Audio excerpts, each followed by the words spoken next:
네, 그 코그니터와 함께 서버리스라는 주제로 그 AWS 코그니터를 이용해서 손쉽게 사용자 인증을 구현하는 걸 주제로 이번에 발표를 하게 됐습니다. 네, 저는 이재일이라고 하고요. 작은 어떤 스타트업에서 초보 테크 오퍼레이터로 일하고 있습니다. 지금 현재 여자친구는 1년째 아마존 웹 서비스고요.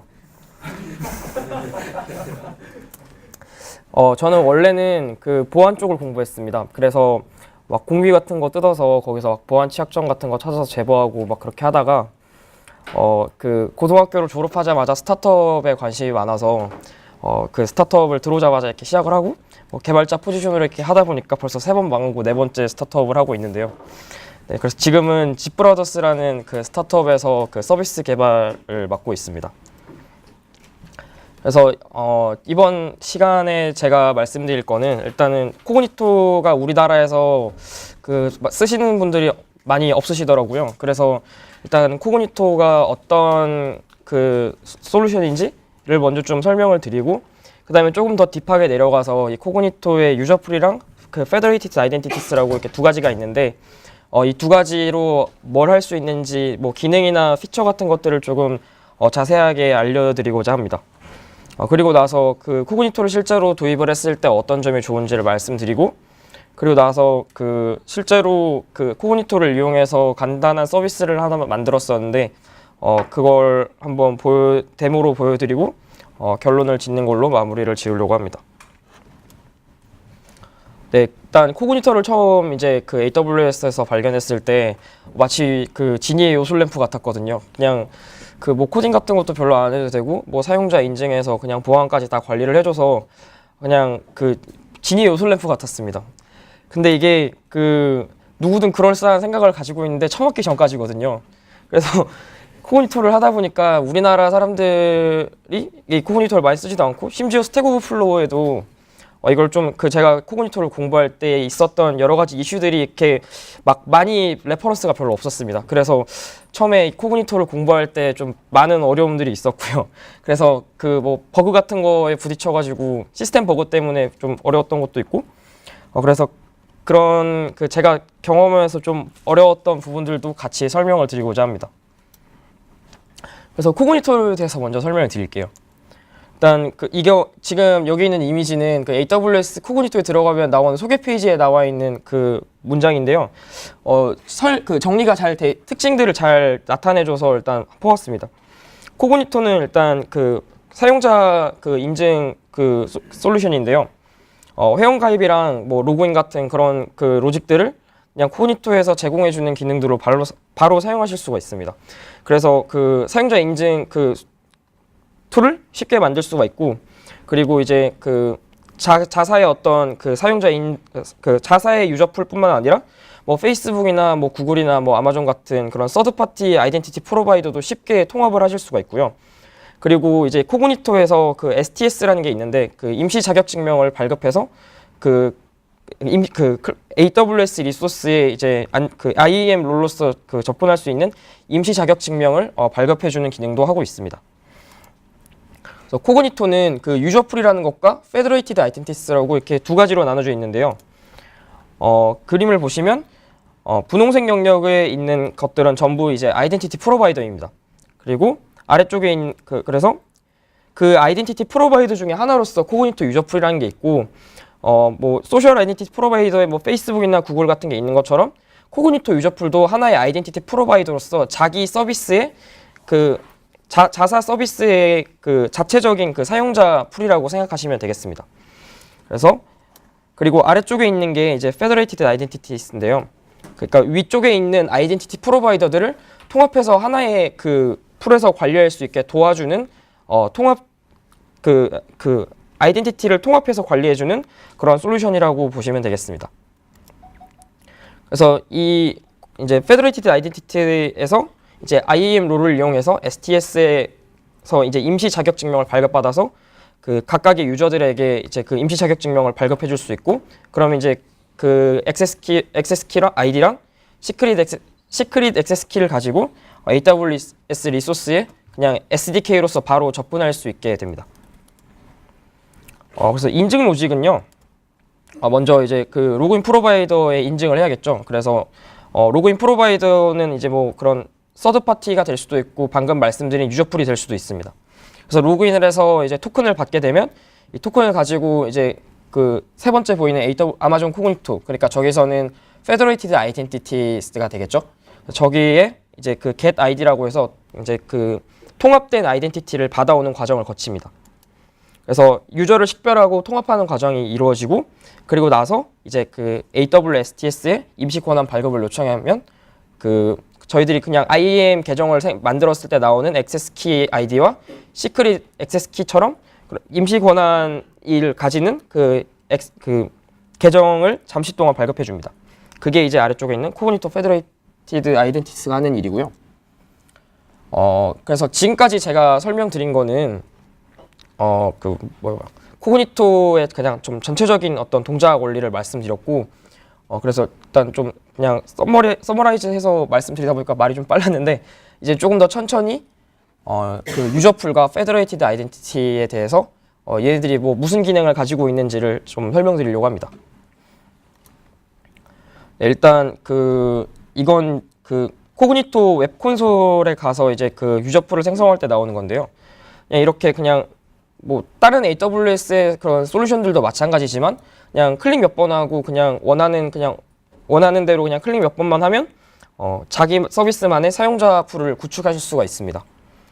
그래서 뭐 여기서 제공하는 기능들은 뭐 기본적으로 저희들이 뭐 모든 그런 회원 가입에서 자주 들어가는 것들, 뭐 이메일이나 뭐 이름이나 뭐 주소 같은 것들, 이런 것들을 기본적인 어트리뷰트로 제공하고요.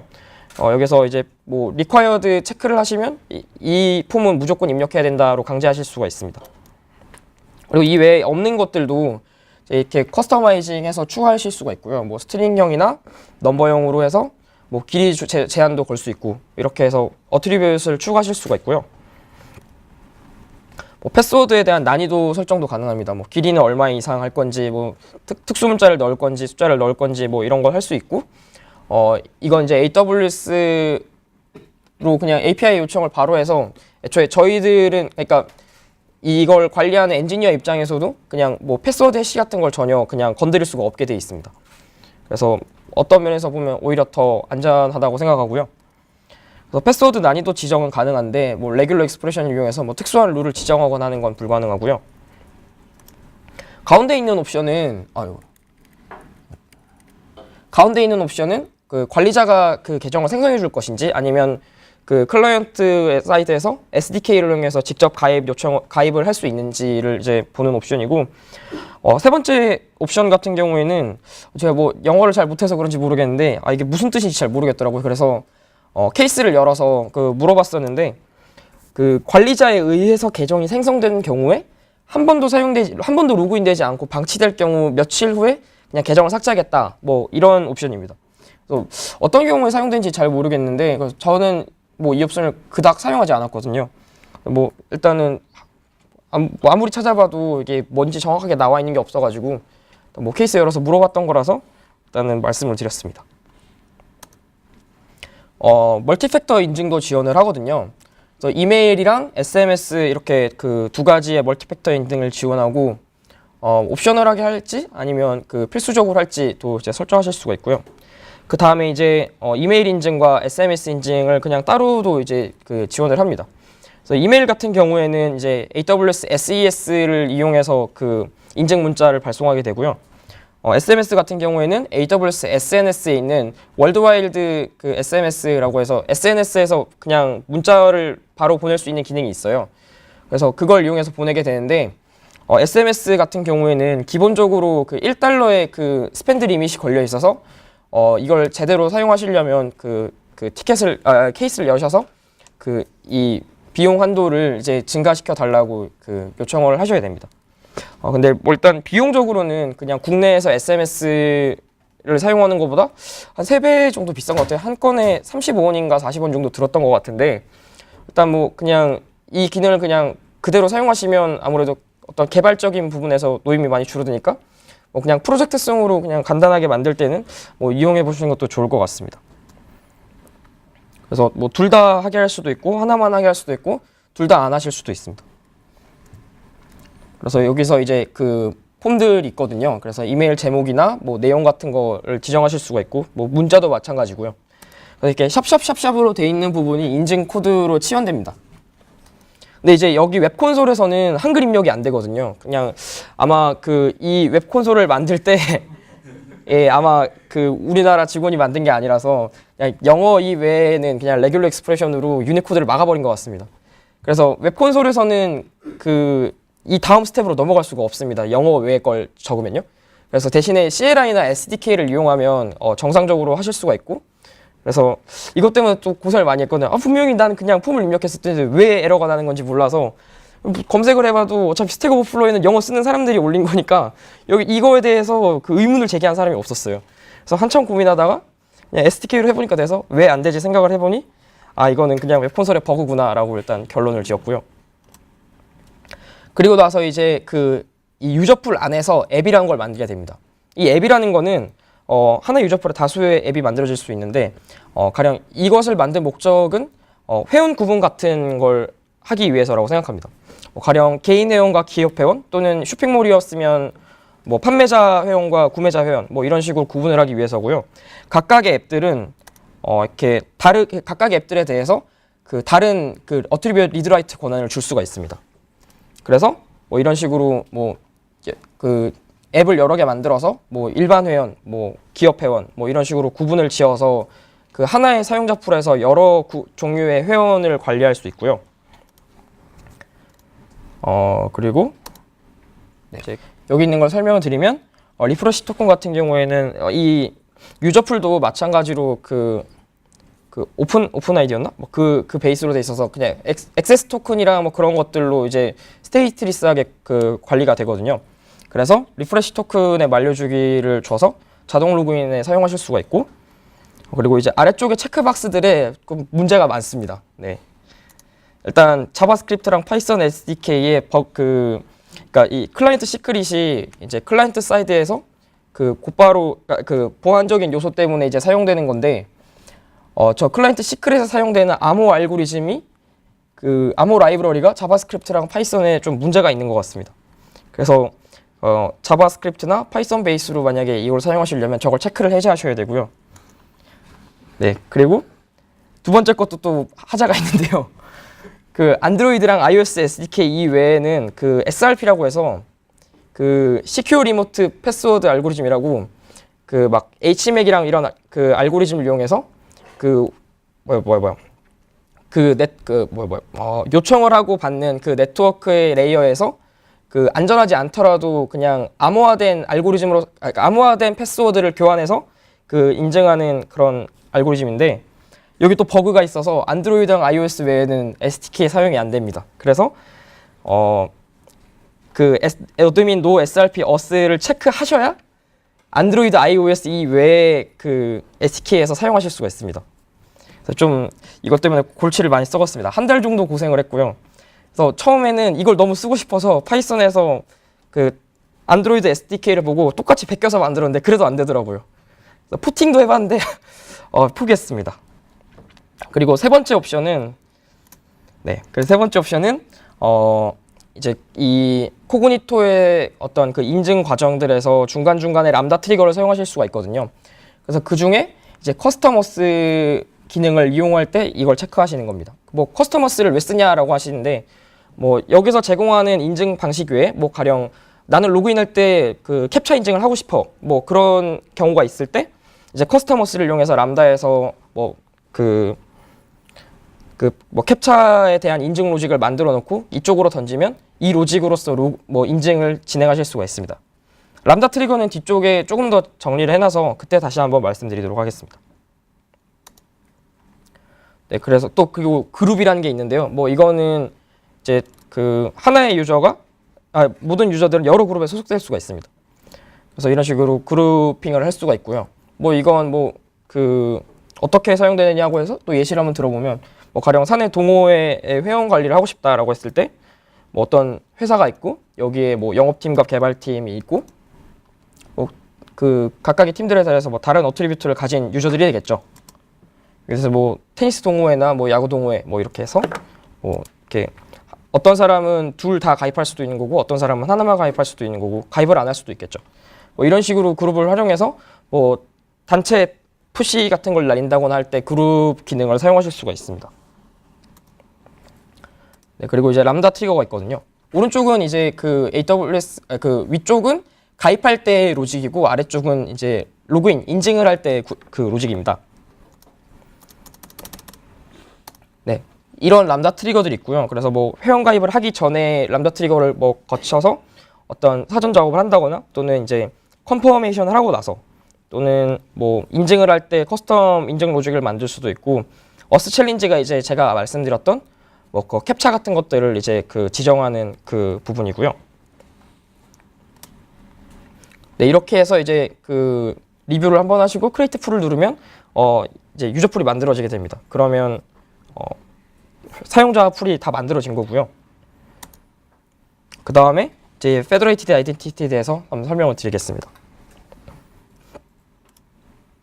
네, 그 페더레이티드 아이덴티티를 이제 그 생성하게 되면 이제 이런 식으로 그 연동할 그 아이덴티티 프로바이더들을 설정하실 수가 있습니다. 보시면 코그니토랑 뭐 아마존, 페이스북, 구글, 뭐 트위터 이런 것들이 있고요.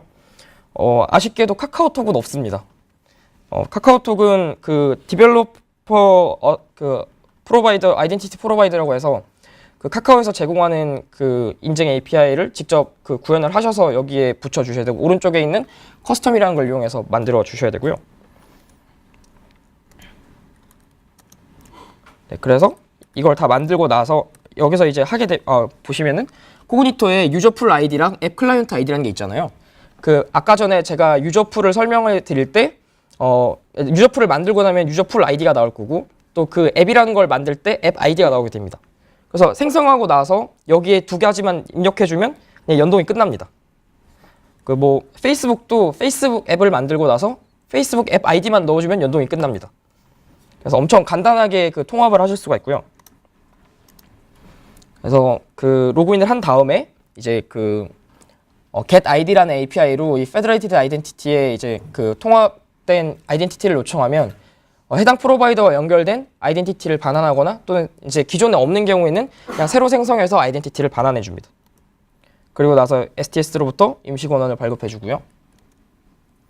각각의 아이덴티티들은 그 심플DB 형태의 그 데이터셋을 그 가질 수가 있습니다.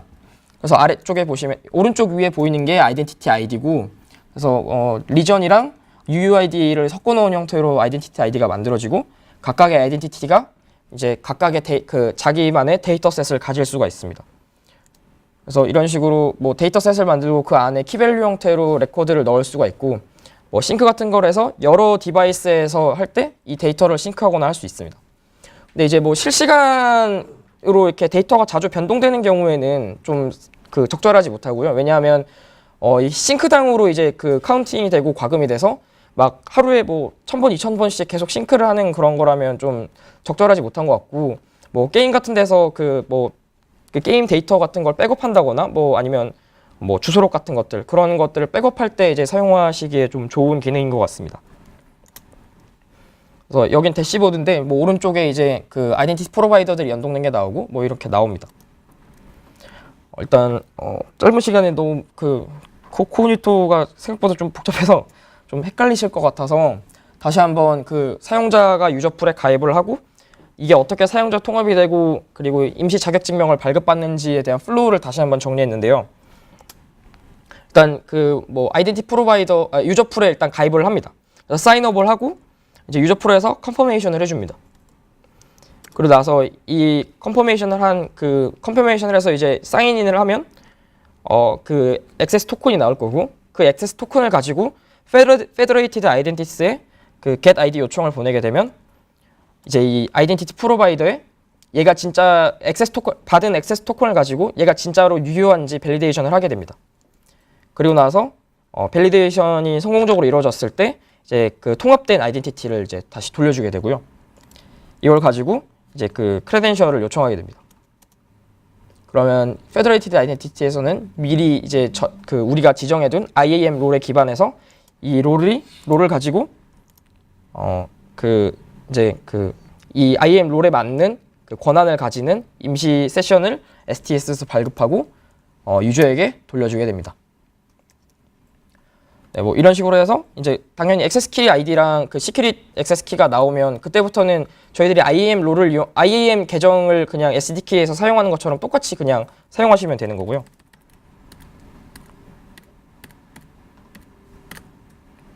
네, 그러면 뭐 왜 굳이 코그니토냐라고 했을 때 코그니토의 장점들을 좀 말씀드리려고 합니다. 일단 뭐 방금 뭐 설명해드린 게 그닥 쉽지 않아 보이실 수도 있지만 일단 뭐 직접 이렇게 코딩을 이렇게 쭉쭉쭉 해서 하는 것보다 훨씬 더 쉽게 사용자 풀을 생성하고 관리할 수가 있고요. 뭐 말씀드렸던 앱이라는 기능과 뭐 그룹이라는 기능들 뭐 이런 것들을 잘 활용하시면 뭐 거의 그냥 그 사용자 관리를 하는 데 있어서는 뭐 거의 실현하지 못하는 기능들이 거의 없는 것 같습니다. 그리고 뭐 서드파티 아이덴티티 프로바이더를 통합하는 게 뭐 엄청 쉬웠고요. 뭐 말씀드렸듯이 그냥 앱 아이디 집어넣으면 되고 뭐 유저풀 아이디 집어넣으면 되고 뭐 그런 식으로 쉽게 통합을 하실 수가 있어서 일단 그런 그 귀찮은 것들을 최대한 많이 쳐낼 수가 있습니다.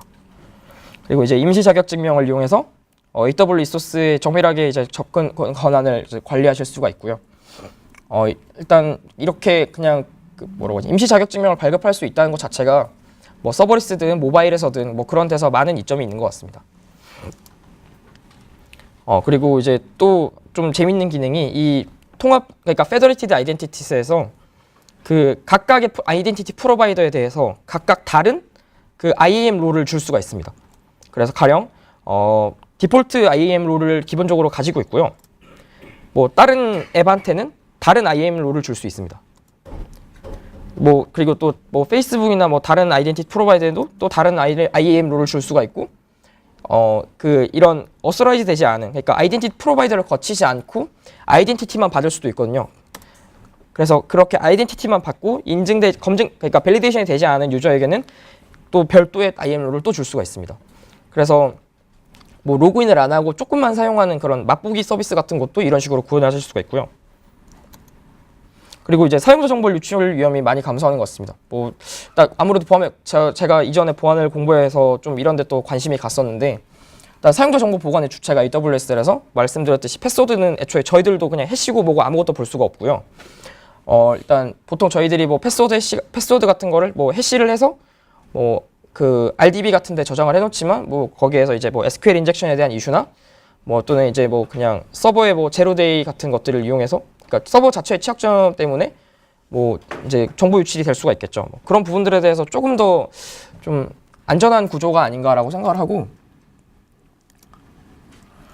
그래서 뭐 데이터베이스가 털로도 괜찮을까라고 했을 때 이제 그 기존에 관리하던 RDB 같은 데서는 그냥 컨텐츠 같은 것만 집어넣고 고객 정보나 중요한 민감한 정보들은 코그니토에서 이제 관리를 하면 이제 여기 코그니토에서의 그 Federated Identities에서 나온 그 아이덴티티 아이디를 이제 그 뭐 프라이머리 키 같은 키로서 컨텐츠에 더 접근할 수 있고 이렇게 됐을 때 이제 뭐 고객 정보가 필요할 때는 와스에서 바로 그냥 코그니토의 사용자 정보를 질의하는 구조로 설계를 하면 뭐 SQL 인젝션 같은 거에서 데이터베이스가 털려 나가더라도 중요한 고객 정보는 보호할 수가 있습니다.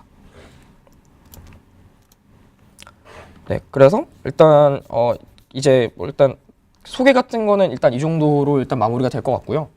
그리고 그 데모라기보다는 그냥 제가 만든 서비스 자랑인 것 같지만 네, 일단은 그 코그니토 자격증명이 적용된 서브리스를 한번 보여드리도록 하겠습니다. 그래서 사용된 그 솔루션들은 이런 것들이고요. 일단 코그니토의 인증을 기반으로 해서 서비스를 구축했고 스태틱 데이터는 S3로 넘기고 AWS 자바스크립트 SDK를 이용해서 이미지 같은 걸 업로드하는 건 자바스크립트 SDK에서 코그니토에서 받은 그 임시 자격증명을 가지고 클라이언트의 브라우저에서 곧바로 S3로 업로드를 합니다.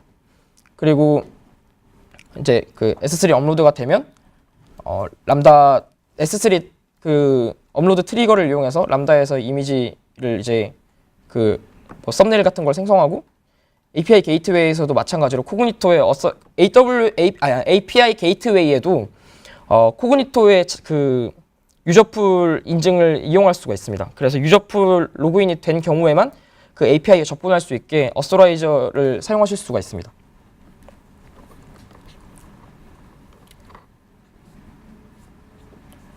네, 그 저희들이 지금 하고 있는 서비스는 웨딩과 관련된 서비스인데 일단 지금 정부 지원 사업을 하고 있어서 일단 이 서비스를 전체적으로 만드는 데는 4일 정도 걸렸고요. 이렇게 이미지를 이렇게 웨딩 플래너가 이미지를 업로드하는 뭐 그런 서비스입니다. 지금 뭐 이런 식으로 사진을 로그인을 한번 해볼게요.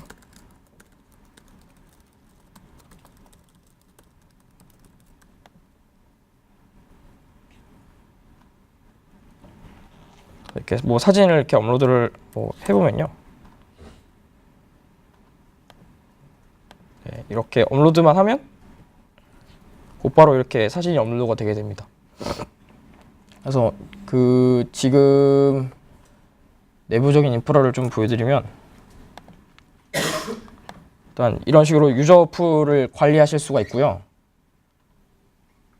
이렇게 뭐 아무거나 한번 열어보면 이런 식으로 관리가 됩니다. 뭐 어트리뷰트도 이런 식으로 관리가 되고요. 이게 이제 보여드렸던 그 앱이라는 기능이거든요. 네, 앱이라는 기능이거든요. 저는 지금 이제 이 서비스를 이용하는 고객과 그리고 이제 사진을 올리는 프로바이더 이렇게 두 가지로 앱을 만들어 놨습니다. 그래서 이렇게 디맨더랑 프로바이더 이렇게 두 가지를 만들어 놨고요. 그래서 그 플래너로서 이제 그 프로바이더로서 가입을 할 때는 좀 더 많은 정보를 받습니다. 그래서 그 어트리뷰트에 대한 권한도 다르고요. 그래서 그 페더레이티드 아이덴티티에서도 지금 물려놓은 그 아이덴티티 프로바이더가 두 개입니다.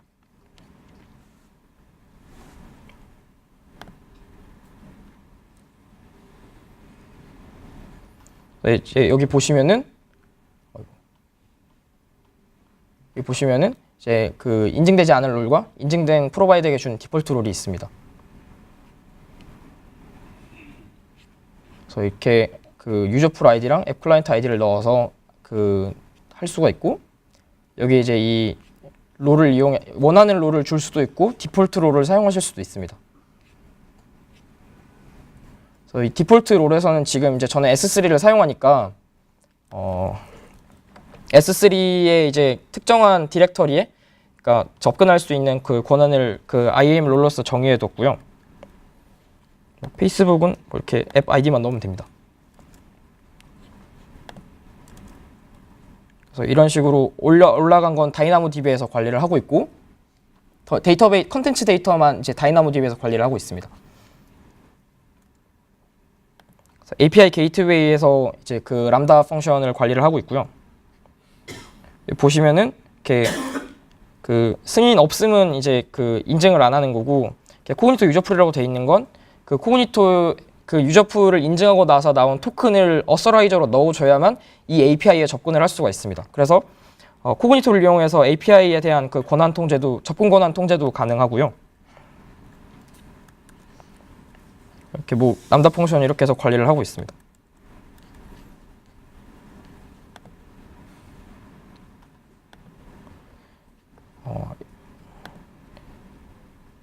그래서 S3에 그 아무나 이렇게 업로드를 할 수 있으면 안 되기 때문에 그 코그니토에서 아까 그 넣어놨던 그 IAM 롤에서 이런 식으로 자기의 그 코그니토 아이덴티티 아이디에 대한 폴더에만 접근할 수 있게 각각의 플래너들이 자기의 아이덴티티 폴더 그 디렉터리에만 접근할 수 있게도 구현할 수가 있습니다. 뭐 일단 이런 식으로 만들어져 있고요. 그래서 이제 뭐 이렇게 만든 이유는 일단 사용자가 늘어나면 그건 코그니토가 알아서 할 일이라서 일단 그냥 이제 손을 놔도 됩니다. 그리고 데이터베이스 IOPS가 증가하면 다이나모 DB 프로비저닝을 올려주면 되고요. 파일 업다운로드 트래픽은 이제 그 일단 서버 부하를 일단 최대한 줄이기 위해서 이제 그 임시 자격증명과 SDK로 클라이언트에서 S3로 그냥 곧바로 업로드를 하게 일단 그 만들었고요. 그리고 이건 지금 적용하려고 이제 좀 공부를 하고 있는데 그 트래픽 부하 람다로 그냥 애초에 그냥 이 웹 서비스 서버 자체를 그냥 람다 펑션으로 지금 넘기려고 하고 있습니다. 그래서 그 파이썬 그 서버리스 그 디플로이먼트 툴 중에 그 자파라고 있거든요. 자파라고 올린 게 맞겠죠? 그래서 이걸 하면 그냥 커맨드 몇 번으로 그냥 뭐 플라스크나 뭐 디장고 같은 그 파이소드로 만든 거를 커맨드 몇 번 치면 그냥 자동으로 이렇게 서버리스로 올리고 이걸 API 게이트웨이까지 붙여줍니다. 그래서 그냥 커맨드 몇 번으로 바로 디플로이를 할 수가 있어서 이쪽을 좀 알아보고 있고요. 그 다음에 뭐 이제 향후에 뭐 서비스의 뭐 규모가 커져서 뭐 같은 계정으로 새로운 서비스를 하고 싶다라고 하면 그냥 페더레이티드 아이덴티티스만 하나 새로 생성한 다음에 기존의 유저풀을 아까 그 코그니토 유저풀과 페더레이티드 아이덴티티스를 연동하는 것처럼 그냥 기존의 유저풀을 새로 만든 페더레이티드 아이덴티티스에 그냥 다시 연동만 해주면 같은 계정으로 새로운 서비스도 만드실 수가 있고, 또 새로운 사용자 모델을 만들고 싶으면 유저풀에서 앱 클라이언트 하나만 그냥 새로 추가해 주시면 그 뭐 가령 나는 원래 개인 회원 이 서비스에서는 개인 회원만 뭐 관리를 했었는데 이제 뭐 기업 계정도 만들고 싶다라고 했을 때 저런 식으로 유저풀에서 앱 클라이언트 하나만 만들면 그냥 바로 그냥 똑같은 유저풀에서 그 사용자 모델도 확장을 하실 수가 있습니다. 그래서 최대한 좀 스케일러블하게 만드는데 이 모든 게 4일 만에 끝났다는 사실. 네, 뭐 그런 뭐 장점들이 있는 것 같고요. 그래서 뭐 결론을 말씀드리면 AWS 코그니토는 사용자 관리와 뭐 관련된 어떤 엔지니어링에 대한 고민을 많이 있게 해주는 좀 좋은 사용자 인증 솔루션인 것 같습니다. 그래서 모바일과 서버리스에 좀 궁합이 잘 맞는 것 같고요. 뭐 스테이트리스하고 일단 다 뭐 원래 AWS 서비스들이 다 이렇게 API 요청으로 되니까, 그리고 SDK가 잘 만들어져 있기 때문에 뭐 모바일과 서버리스에서 궁합이 좀 잘 맞는 것 같고요. 대신에 이제 활성 사용자 수가 많아지는 경우에는 가격이 좀 부담됩니다. 이게 5만, 그러니까 한 달 기준으로 이제 저 활성 사용자 수를 잡는데 5만 이전까지는 그냥 무료거든요. 그래서 프로젝트성으로 그냥 하기에는 그냥 아주 좋습니다. 뭐 비용도 안 들고 빨리 개발할 수 있고 뭐 스테이블한 인프라도 갖춰질 수 있고요. 그래서 프로젝트성 개발은 좋지만 아주 막 큰 서비스, 뭐 이전에 그 장준님께서 발표하신 것처럼 뭐 36만 이 정도 되면 돈이 어마어마하게 나오는 것 같더라고요. 그래서 뭐 그러한 좀 그 흠이 있고, 이제 STS의 임시 자격증을 이용해서 뭐 저는 S3를 클라이언트에서 바로 처리하게 했지만 그 외에도 뭐 부하 분산을 이렇게 그 최대한 고객한테 이렇게 물릴 수가 있을 것 같고, 서버가 털려도 고객 정보는 안전하게, 네, 뭐 그런 장점들이 있는 것 같습니다. 그리고 하나 좀 그 어드바이스를 드리자면, 분명히 돼야 될 게 안 된다면 버그를 의심하십시오. 네, 고생을 많이 했습니다. 뭐 네. 그래서 일단 제 발표는 여기까지고요. 그 코그니토를 이렇게 많이 관심 가져주셔서 그 한국어로 된 그 이슈를 구글링 했을 때 많이 볼 수 있었으면 좋겠습니다. 네, 감사합니다.